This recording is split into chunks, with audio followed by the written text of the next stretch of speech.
अस्सलाम वालेकुम नाजरीन, मैं हूं अब्दुल्ला। 7 न्यूज़ में आपका इस्तकबाल है। इलियास शरफुद्दीन साहब का कहना है कि थाली ताली और बत्ती की चक्कर में बीजेपी गवर्नमेंट ने भारत को बर्बाद कर दिया है और अब तक 10 लाख से भी ज़्यादा कोरोना के पेशेंट्स निकले हैं। ये कहना इलियास शरफुद्दीन साहब का है। आइए देखते हैं ये रिपोर्ट। अस्सलामु अलैकुम रहमतुल्लाहि बरकातुहू। थाली ताली दिया की चक्कर में Modi Amit Shah BJP RSS government बर्बाद कर डाली भारत को। 10 लाख से ज्यादा कोरोना पेशेंट्स हो गए। ऐसी तेजी से बढ़ते रहा तो ब्राजील को पीछे छोड़ के नंबर 2 पे हो जाते वर्ल्ड में हम लोग। अभी नंबर 3 पर है। 10 लाख से ज्यादा हिंदुस्तानी कोरोना पॉजिटिव। सोचिए, अल्लाह ही बचाए भारतवासियों को। और 75 तो बिहार बीजेपी के हेड ऑफिस पे मिले।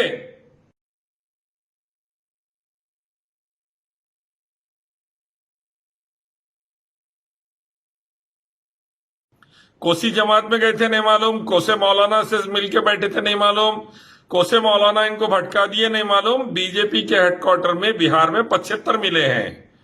ये बर्बादी आ रही है भारत में। इलेक्शन लड़ने के चक्कर में कोरोना फैलाते जा रहे हैं बीजेपी हेडक्वार्टर से।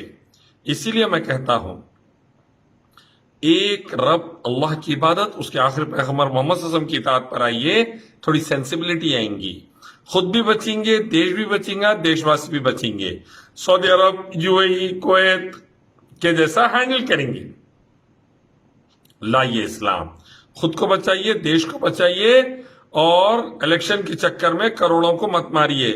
थाली ताली से दिया से कुछ होने वाला नहीं है। टेस्टिंग, क्वारंटाइन, वेंटिलेटर, आईसीयू का इंतजाम करिए। कब से हम समझा रहे हैं, अब जहालत से निकलिए, इस्लाम लाइए। अस्सलाम वालेकुम।